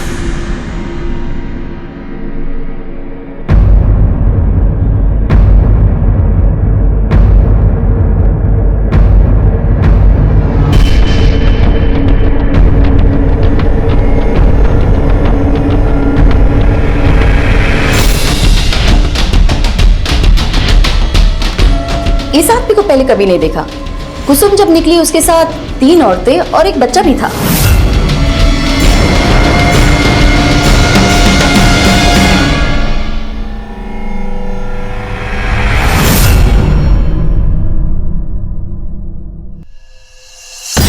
यही वो 3 औरतें थी? हाँ सर, यही औरतें थी। हाँ सर, मैंने भी एक बार दीदी को किन्नर के भेस में देखा था, पर उन्होंने कोई क्राइम नहीं किया था। उन्होंने तो एक ड्रामा कंपनी ज्वाइन की थी। ड्रामा नहीं, क्राइम ही कर रही थी वो, और अभी अपना फोन बंद करके फरार है। सब मेरी गलती है साहब, मेरे ताने सुन के ही शायद वो गलत रास्ते पे चली गई होगी। वो तो बेटा बनना चाहती थी साहब, लेकिन मैं बाप भी नहीं बन सका साहब, बाप भी नहीं बन सका।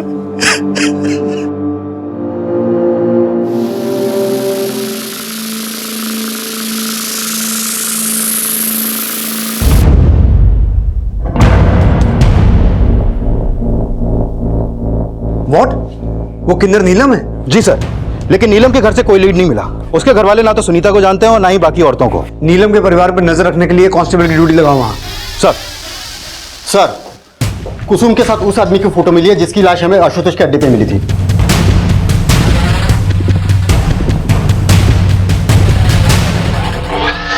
सर ये तो आनंद है, कुसुम का पति। कुसुम का पति? ये लोग यहाँ कब से रह रहे हैं? पिछले 5-6 महीने से। सुनीता, कुसुम, नीलम और गुरबंश, इनसे जुड़ी हर इंफॉर्मेशन निकालो। इनकी फोटो हर एक पुलिस स्टेशन में सर्कुलेट करवाओ और बांद्रा पुलिस से कहो कि रोहित के फरार साथी मुन्ना की केस फाइल भेजें। रोहित ने हमें बताया था कि सुनीता कर्नाटका से है। साहब वो कर्नाटका में कहीं की है? तो कर्नाटका पुलिस हेडक्वार्टर में सुनीता की फोटो भेजो और इसके पति के बारे में इंफॉर्मेशन निकालो।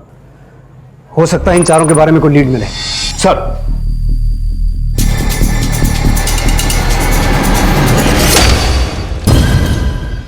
मौसी मौसी मुझे चॉकलेट चाहिए, चलो ना बाहर। हाँ बेटा, कोई चॉकलेट वॉकलेट नहीं मिलेगी, और अगर आज रास्ते में तंग किया ना तो।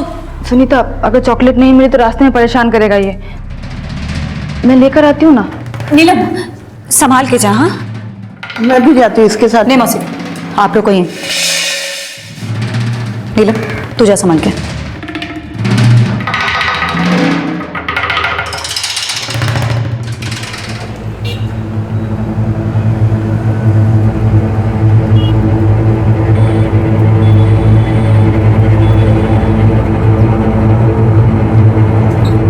भैया बात छोटा वाला वो। सर सामने आया है कि सुनीता का आशुतोष से कनेक्शन है, और यह भी साफ है कि सुनीता कुसुम के साथ ही फरार हुई थी। लेकिन सर अगर कुसुम आनंद की बीवी थी तो आशुतोष ने आनंद को क्यों किडनैप किया होगा? ये तो तभी क्लियर होगा चंदे जब कुसुम और आनंद का असल रिश्ता सामने आएगा। सर, आनंद के फादर ने न्यूज़पेपर में आनंद की फोटो देखकर कांटेक्ट किया था। मैंने उन्हें बुला लिया। आयुष, तेरी चॉकलेट्स ये ले। कौन सी खोलूं?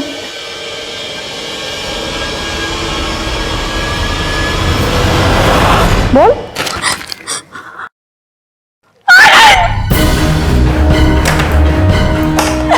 कुसुम, कुसुम हुआ? कुसुम क्या क्या हुआ बेटा?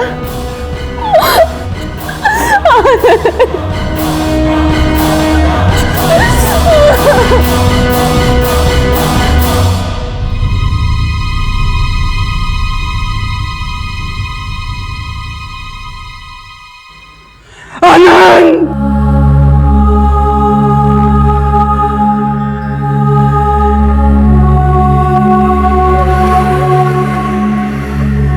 मैं भी अपनी पूजा को खो के तड़पती रही।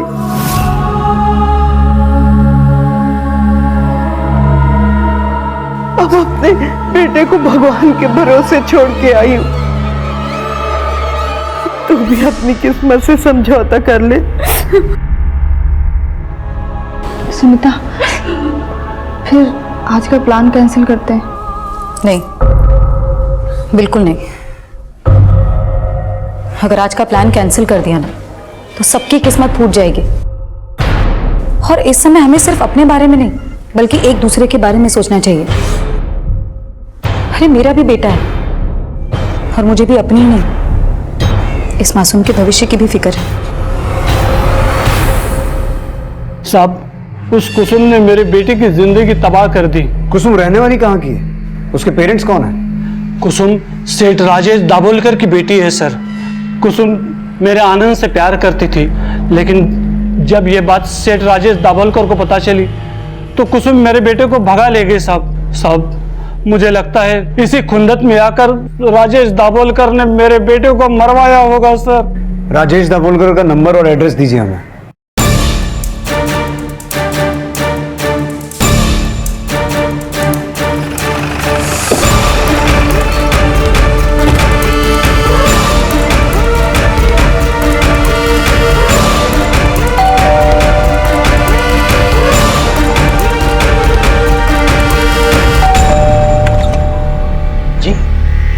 राजेश दाभोलकर। कौन है विनोद? अरे सर, नादान है मेरी बेटी, और उस लड़के ने न जाने कौन सी पट्टी पढ़ा दी, भाग गई उसके साथ। भाग तो वो अपने दहीसर वाले फ्लैट से भी गई, लेकिन आनंद के मर्डर में उसी का हाथ है या फिर आपने अपनी कोई दुश्मनी निकाली उससे? सर, गद्दारी उसने की थी मेरी बेटी को भगाकर। वैसे भी मैं अपनी बेटी से नाता तोड़ चुका हूं, तो उससे दुश्मनी निभाकर मुझे क्या मिलने वाला है? तो आप ये सफाई दे रहे हैं कि आप नहीं जानते कि कुसुम कहाँ है? कैसे जानूंगा सर? जब से वो उसके साथ भागी है, एक फोन तक नहीं किया उसने मुझे। अरे सर, मुझे तो ये भी नहीं पता था कि उस लफंगे के साथ इधर दहीसर में रहती है। ठीक है, अगर कुसुम आपको कांटेक्ट करे तो हमें इन्फॉर्म जरूर कीजिएगा। अगर आपको कुछ पता चले ना तो आप मुझे बताइएगा। मुझे पूछना है उससे, मेरी परवरिश में ऐसी कौन सी कमी रह गई थी जो उस आनंद के लिए वो अपने बाप को भी भूल गई।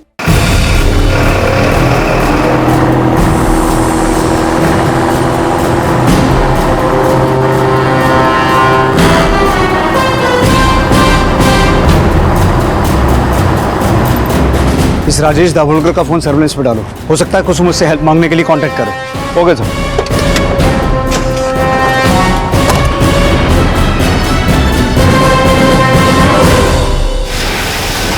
सर, मैंने डॉक्टर विक्रम से आशुतोष त्यागी के बारे में पूछताछ की, लेकिन उनको उसके बारे में कुछ भी नहीं पता।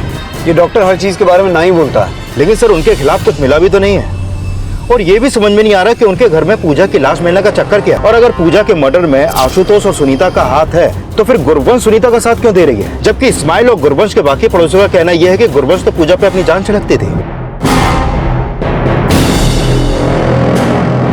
जान तो शायद कुसुम भी छिड़कती होगी आनंद पर, इसीलिए उसने अपने बाप को छोड़ा। लेकिन आनंद के मर्डर में कनेक्शन निकला आशुतोष त्यागी का। कहीं ऐसा तो नहीं कि सुनीता ने आशुतोष से कुसुम के पति को अगवा करवाया और ये सोचा कि कुसुम अपने पति को छुड़वाने के लिए अपने अमीर बाप से पैसा ले आएगी, और शायद इसी तरह गुरबंश को अपनी किसी चाल में फंसा के उसने उसकी बहू पूजा का मर्डर करवाया? हो सकता है सर, क्योंकि सुनीता की क्रिमिनल हिस्ट्री है। आशुतोष त्यागी और रोहित जुगराज जैसे क्रिमिनल से उसका कनेक्शन साफ है। लेकिन सर, नीलम, कुसुम और गुरबंश, इनका कोई क्रिमिनल बैकग्राउंड नहीं है। सर, भले ही कुसुम रईस बाप की बेटी है, लेकिन नीलम और गुरबंश ये दोनों बहुत जरूरतमंद औरतें हैं। हो सकता है सुनीता ने उनकी इसी मजबूरी का फायदा उठाया हो और उन्हें किसी तरह से फंसा के अपने गैंग में शामिल कर लिया हो। यह भी हो सकता है शिंदे कि सुनीता ने उनसे अभी तक ऐसे क्राइम करवाए हों जो अभी तक सामने ही नहीं आए।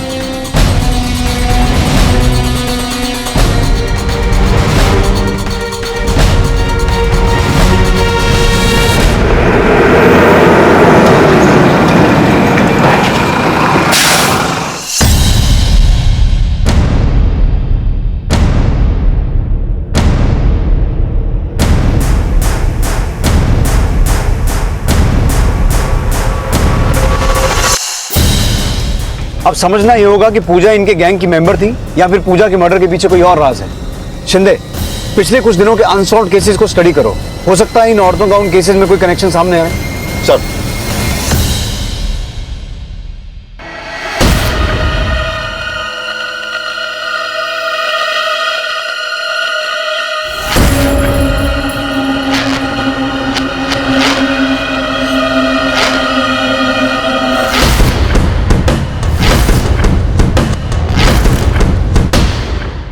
साधारण सी दिखने वाली महिलाओं ने आखिर क्यों इस बच्चे का अपहरण किया? क्या उन्हें इस अपराध के लिए मजबूर किया गया था, या फिर इस अपराध के पैमाने में किसी साजिश का जाम भरा था?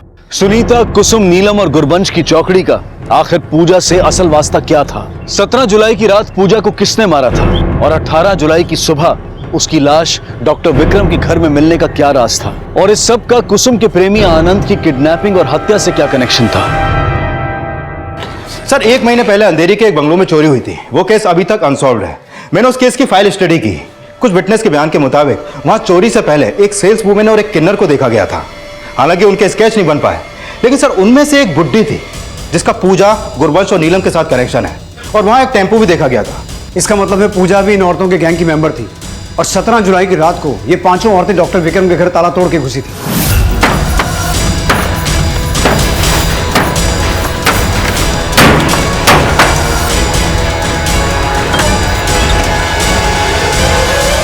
लेकिन सर, डॉक्टर विक्रम के घर में तो कोई लूट नहीं हुई, और सवाल अब भी बना हुआ है कि अगर पूजा उनके गैंग की मेंबर थी तो उसका मर्डर क्यों हुआ? सुनो इधर, रुको।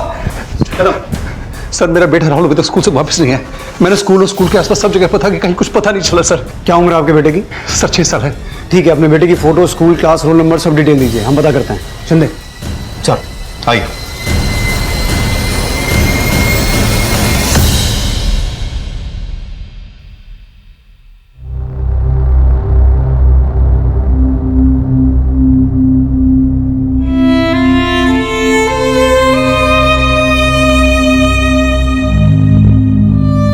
अरे वाह तनुजा बेटा, अब स्टोरी सुन रहे हैं। आपने मुझे डिस्टर्ब क्यों किया? वो इसलिए बेटा क्योंकि आपके इंजेक्शन का टाइम हो गया है। नहीं, मुझे इंजेक्शन नहीं लगाना है। बेटा तुमने मुझे प्रॉमिस किया था ना कि डॉक्टर जो भी बोलेंगे तुम वही करोगी। Okay mumma. Good girl my baby.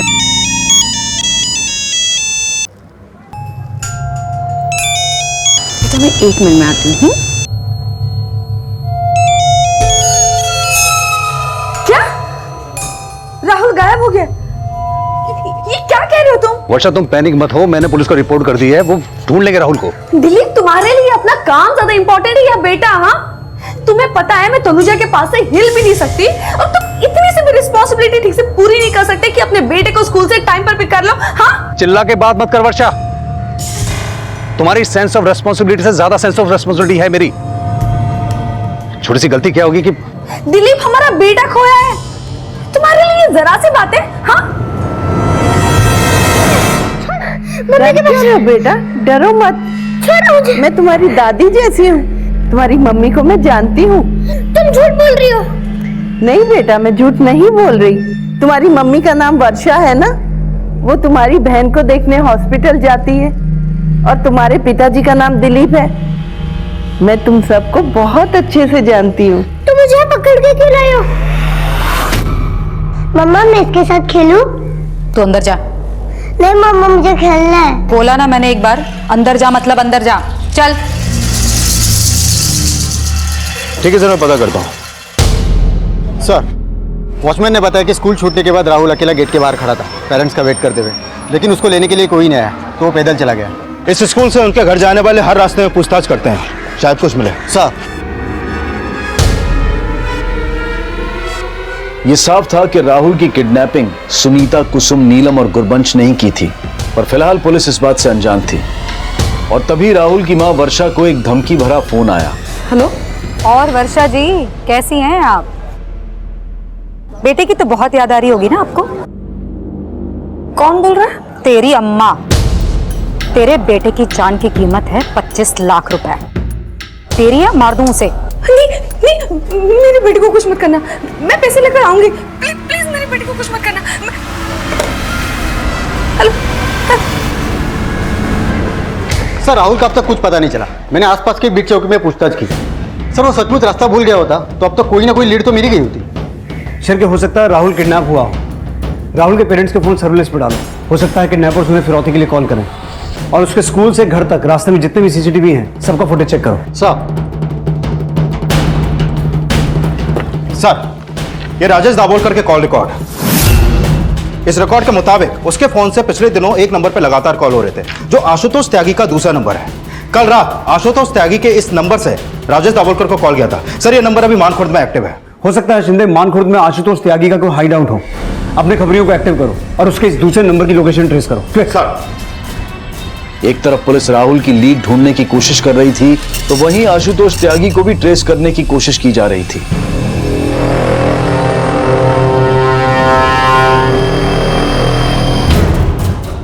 और जल्द ही पुलिस ने आशुतोष को और उसके गैंग के कुछ लोगों को अरेस्ट कर लिया। बताता हूँ साहब, कुसुम के बाप ने हमको आनंद को उठाने की सुपारी दी थी साहब। उसी के कहने पर हमने आनंद को उठाया था साहब।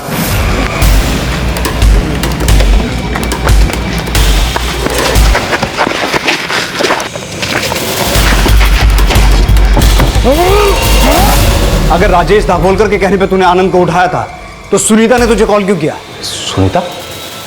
कौन सुनीता साहब? अच्छा सुनीता को नहीं जानता तू? नहीं साहब मैं किसी सुनीता को नहीं जानता, लेकिन कुसुम की एक सहेली का फोन आया था मेरे पास में। अगर तू सुनीता को नहीं जानता तो सुनीता को कैसे पता चला कि तूने आनंद को उठाया?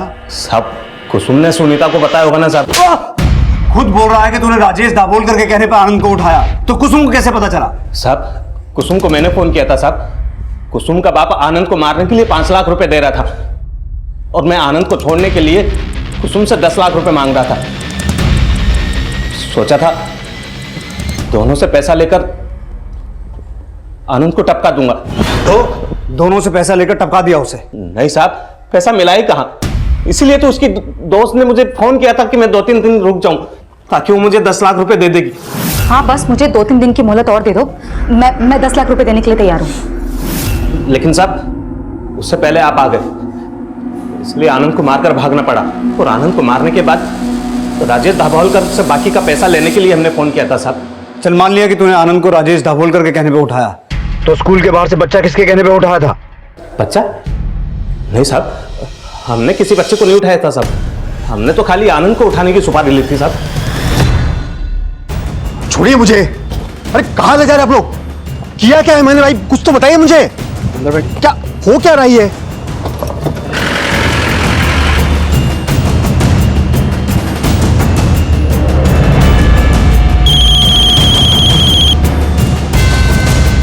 हेलो। हाँ सर, मैंने कहा था आनंद को उठाने के लिए, उसने मेरी पीठ पर छुरा भोंका, मेरी बेटी को लेकर भाग गया। मैं तो उसे मरवाना चाहता था सर, ताकि कुसुम के पास वापस आने के अलावा और कोई ऑप्शन ही ना बचे। हो सकता है कुसुम लौटकर तुम्हारे पास आ गई हो और तुम ही ने उसे छुपा के रखा हो। अरे नहीं सर, मुझे नहीं पता वो कहां है। और अब तो मुझे डर भी लगने लगा है सर कि आनंद की मौत का सुनकर वो खुद ना कुछ कर बैठे। वो आनंद को लेकर बिल्कुल पागल थी सर। मैंने उसे बहुत समझाने की कोशिश की, लेकिन उसके मन में जब एक बात बैठ जाए ना, तो उसके अलावा और कुछ भी नहीं सोचती थी वो। बेटा थोड़ा सा खा ले। मुझे नहीं खाना, मुझे मम्मी के पास जाना है। थोड़ा सा खा ले ना बेटा। वर्षा पैसे देने के लिए मान गई है। सर आशुतोष के फोन पर सुनीता ने सिर्फ 2 बार कॉल किए थे। सर हो सकता है आशुतोष सच बोल रहा हो, वो सुनीता को नहीं जानता हो। सर जो 6 साल का बच्चा गायब हुआ है राहुल, मैंने उसके आस पड़ोस में पूछताछ की तो ये पता चला कि उसके माँ बाप दिलीप और वर्षा के बीच में बिल्कुल नहीं बनती थी। सर दिलीप वर्षा पे शक करता था कि उसका कहीं पे अफेयर है। और सर ये बात पता चली कि दोनों की एक बेटी भी है, तनुजा, जिसे स्किन कैंसर है। और दिलीप वर्षा से तलाक लेने के बाद बेटे को अपने पास रखना चाहता था, बेटी को नहीं। तो कहीं ऐसा तो नहीं कि दिलीप ने खुद ही अपने बेटे को किडनैप करवाया हो? वो जानबूझकर उस दिन राहुल को स्कूल से लेने गया ही नहीं। सर हो सकता है आपका अंदाजा सही हो, क्योंकि राहुल की किडनैपिंग के बाद से उसके पेरेंट्स को कोई रैंसम का कॉल भी नहीं आया। दिलीप और वर्षा दोनों के कॉल रिकॉर्ड्स निकालो और दोनों को यहाँ बुलाओ। सर अगर मुझे जरूरी काम नहीं होता ना, तो मैं तुम्हें अकेले छोड़कर कभी नहीं जाती। मैं जल्दी से आने की कोशिश करूंगी। मम्मा कल से राहुल भी मुझसे मिलने नहीं आया, प्लीज उससे बुला दो, फिर आप लेट आओगे तो भी चलेगा।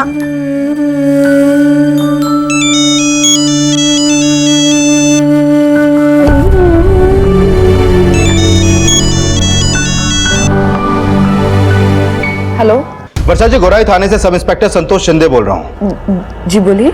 हमारे सर आपसे आपके बेटे की किडनैपिंग के सिलसिले में कुछ बात करना चाहते हैं। आप कब तक थाने आ सकती हैं? देखिए मुझे अभी ना बहुत जरूरी काम है, तो मैं अभी नहीं आ सकती।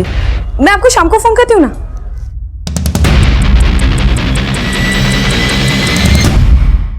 सर मैं मानता हूँ, मुझे अपनी बीवी वर्षा पे शक है। शक है तो फिर ये भी जानते होंगे कि उसका अफेयर किससे है? सर ये मुझे नहीं पता, लेकिन उसके बिहेवियर से ऐसा लगता ही है कि जैसे उसके किसी न किसी के साथ तो अफेयर है।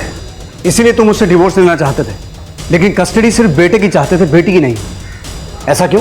सर ऐसा नहीं है, मैं अपना बेटा और बेटी दोनों को चाहता हूँ। लेकिन फिर भी उस दिन अपने बेटे को टाइम पर स्कूल लेने नहीं पहुंचे।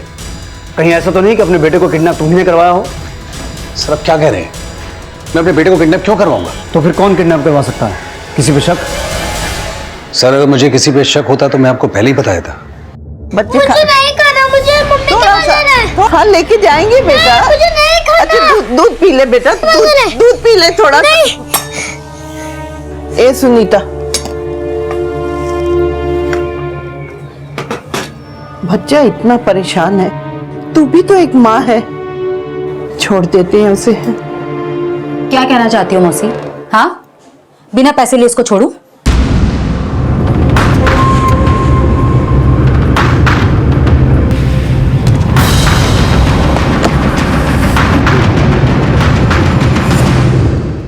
सर मैंने दिलीप की अलीबाई कंफर्म की जिस समय बच्चों के स्कूल की छुट्टी हुई वो अपने क्लाइंट के साथ ही था। उसके फोन लोकेशन से भी ये कंफर्म होता है। उन चारों औरतों सुनीता, नीलम, कुसुम और गुरबंश की कोई इन्फॉर्मेशन? नहीं सर, फिलहाल तो कोई इन्फॉर्मेशन नहीं मिली। ना तो मुन्ना के केस फाइल से कोई लीड मिली और ना ही आनंद के नाम पे जो टेम्पो रजिस्टर्ड था वहां से कुछ मिला। और सर सुनीता के पहले पति के बारे में भी कुछ पता नहीं चल पाया।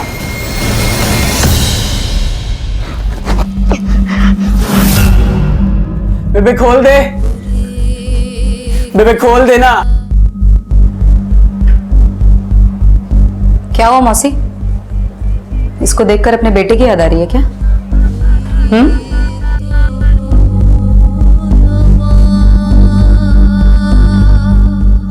अब क्या कर सकते हैं ना मौसी, अब आपके नसीब में बहू बेटे का सुख ही नहीं लिखा है तो और कुसुम और मेरे नसीब में पति का। और ये नीलम अपने बाप के दिए हुए घाव झेल रही अब तक। पता है मौसी, हम लोग कभी भी बुरे नहीं थे, हमें हमारे हालातों ने बुरा बना दिया। पता है, जब मैं इस घर में शादी करके आई थी ना, तब मुझ में कोई कपट नहीं थी। यहीं से मेरा गृह प्रवेश हुआ था और तब से नर्क के दिन शुरू हो गए मेरे। मेरा पति साला अक्षय अड़प्पा दारू पीकर मुझे रोज मारता था। एक दिन मेरे अंदर की चंडी जागी और मैंने उसको मार दिया।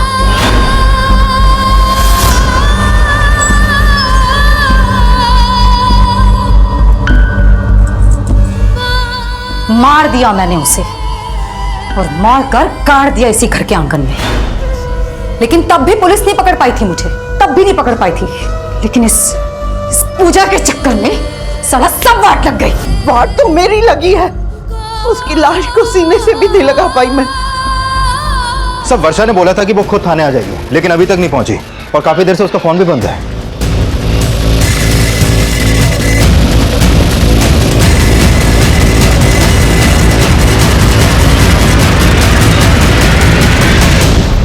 कहीं ऐसा तो नहीं किडनैपर्स ने वर्षा को कांटेक्ट किया हो, इसीलिए वो हमसे मिलना अवॉइड कर रही?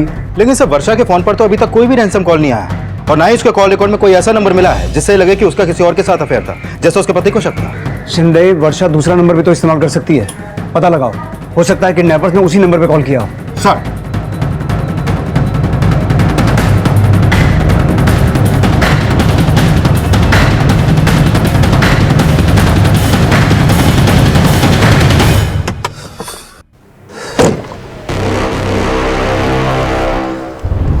दोनों ने मिलकर डिसाइड किया था कुछ महीने नहीं मिलेंगे, फिर इस तरह फोर्स करके क्यों बुलाया यहाँ पर?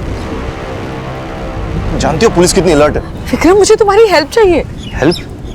कैसी हेल्प? विक्रम, मेरा बेटा किडनैप हो गया है और उन्होंने 25 लाख रुपए मांगे। क्या? अब तुम तो दिलीप को जानते हो ना, बेटा खो गया तो भी चलेगा लेकिन वो 25 लाख रुपए कभी नहीं देगा। प्लीज मेरी हेल्प कर दो, मेरे लिए 25 लाख रुपए अरेंज कर दो। सर एक एरिया की सीसीटीवी में राहुल की किडनैपिंग कैप्चर हुई है और ये किडनैपिंग सुनीता, नीलम, कुसुम और गुरबंश ने की है।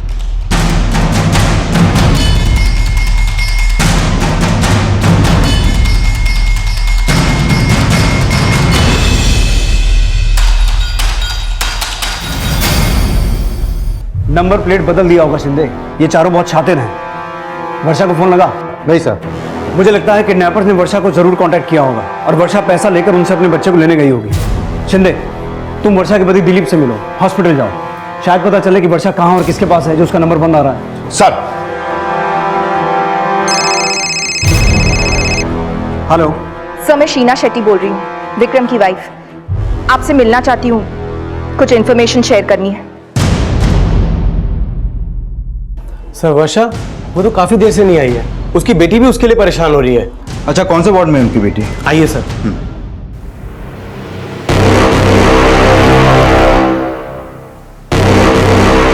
तुम्हारी बीवी ने रिकॉर्ड किया है।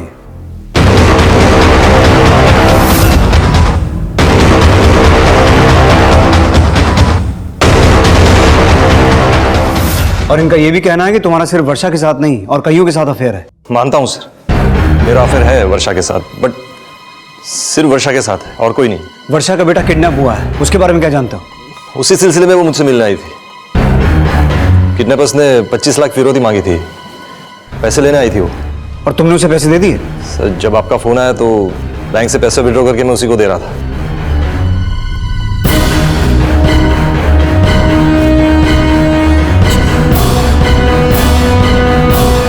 हेलो मनीषा,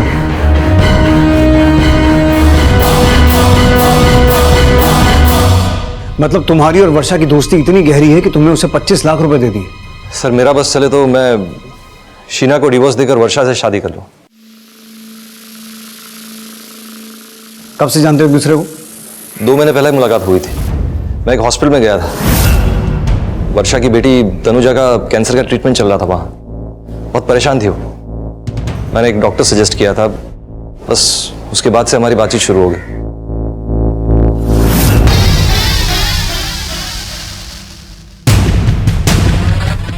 मेरी मम्मा बहुत अच्छी है, मुझे स्टोरी सुनाती है और हमेशा मेरे साथ रहती है। Very good. और तुम्हारे पापा, वो मिलने आते हैं तुमसे? पापा कभी कभी मिलने आता है। अच्छा, और कौन कौन मिलने आता है आपसे? मम्मा की फ्रेंड्स पहले मिलने आती थी, लेकिन अब नहीं आती। फ्रेंड्स?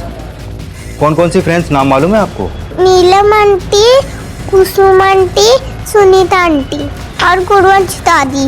ये सभी लोग मुझसे और मम्मा से बहुत प्यार करते हैं। लेकिन तुम्हारे और वर्षा के कॉल रिकॉर्ड्स में तुम्हारा कोई कनेक्शन सामने नहीं आया। हमारे पास दूसरे नंबर्स थे, हम उसी पर बात करते थे।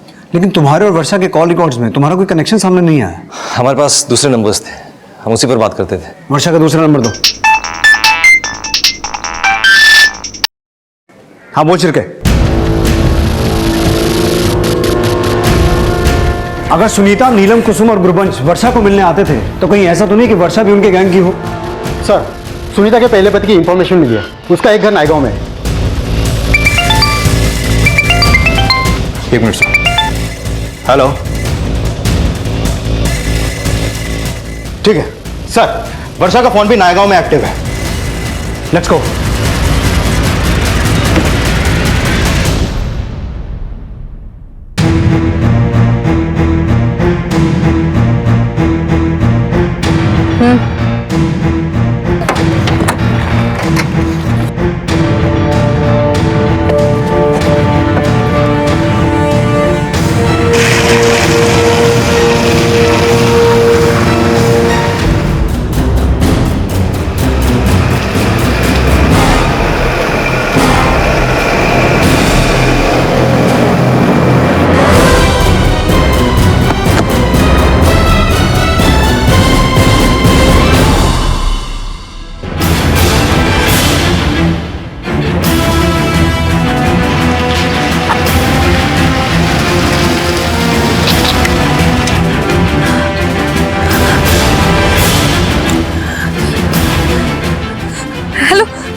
मैं पैसे लेकर आई, मेरा बच्चा मुझे दे दो।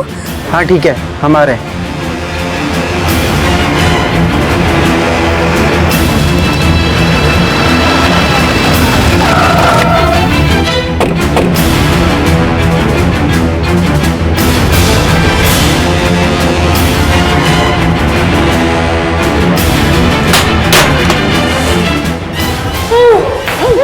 खोलो इन्हें और लेकर चलो।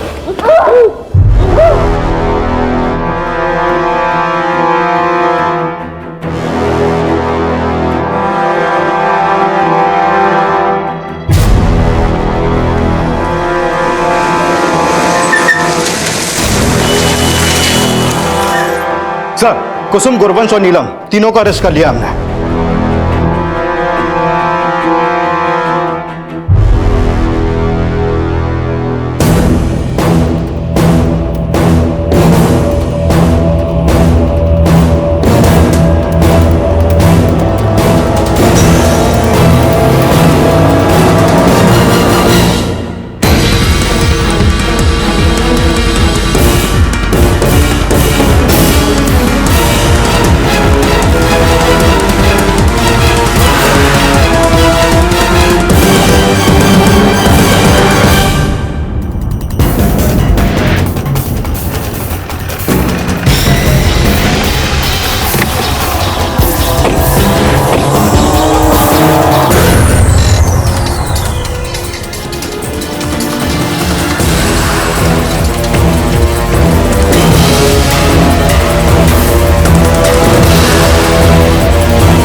विक्रम 3 दिन के लिए दिल्ली गया है और उसकी बीवी भी मायके गई है, तो हम उसका घर साफ कर सकते हैं।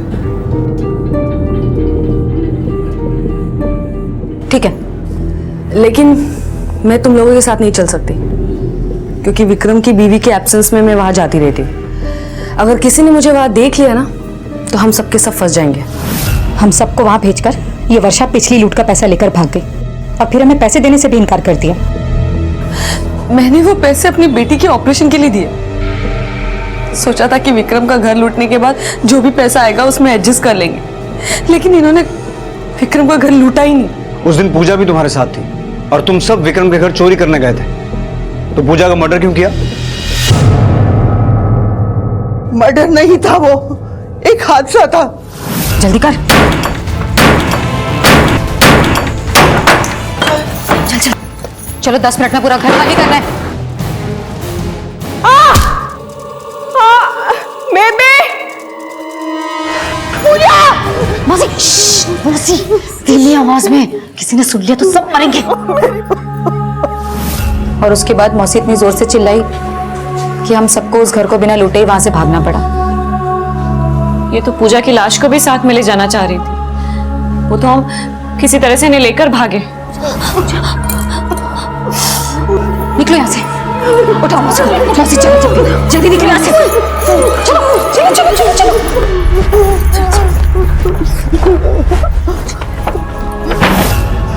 मैं ही अभागन हूँ, मेरी वजह से मेरी बहू मर गई। उसकी लाश को मैं गले से भी नहीं लगा पाई। अगर इतना ही पछतावा था तो सच आके बताना चाहिए था हमें। बता देती साहब, बता देती। अगर मुझे अपने बेटे की फिक्र ना होती तो।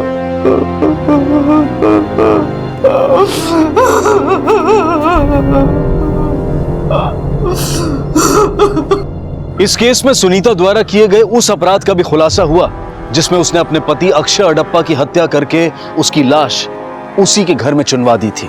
सुनीता ने कहा कि उसका पति उसके साथ ज्यादतियां करता था और इन्हीं ज्यादतियों ने उसे उसकी हत्या के लिए उकसाया। लेकिन सुनीता ने वर्षा, नीलम, कुसुम और गुरबंश को जिन अपराधों के लिए उकसाया, क्या उसके लिए सिर्फ सुनीता को दोषी ठहराना सही होगा? दोष गुरबंश और पूजा का तो है, और दोष ड्रग एडिक्ट दर्शन का भी है, जिसकी बुरी आदतों ने उसकी मां और पत्नी को इस हताशा से भर दिया कि अपने घर को चलाने के लिए उन्हें किसी दूसरे का घर लूटना भी ठीक लगा। कुसुम के पिता राजेश कुसुम की नियति के लिए उतने ही दोषी थे जितने नीलम के पिता ब्रजेश नीलम की नियति के लिए। वहीं अगर वर्षा का पति दिलीप अपनी कैंसर पीड़ित बेटी को अपना बोझ न समझकर उसके इलाज को अपनी जिम्मेदारी समझता, तो गुरबंश, पूजा, कुसुम और नीलम के साथ साथ वर्षा भी सुनीता की विनाशकारी सोच का शिकार न बनती। अब मैं अनूप सोनी आपसे विदा लेता हूं, फिर मुलाकात होगी अगले एपिसोड में एक और चौंका देने वाले केस के साथ। तब तक अपना और अपने परिवार का ख्याल रखें और देखते रहें क्राइम पेट्रोल डायल 100। सबक एक को सीख हम सबको। जय हिंद। इस तरह के और भी एपिसोड देखने के लिए हमारे चैनल को सब्सक्राइब करें और बेल आइकन दबाना ना भूलें।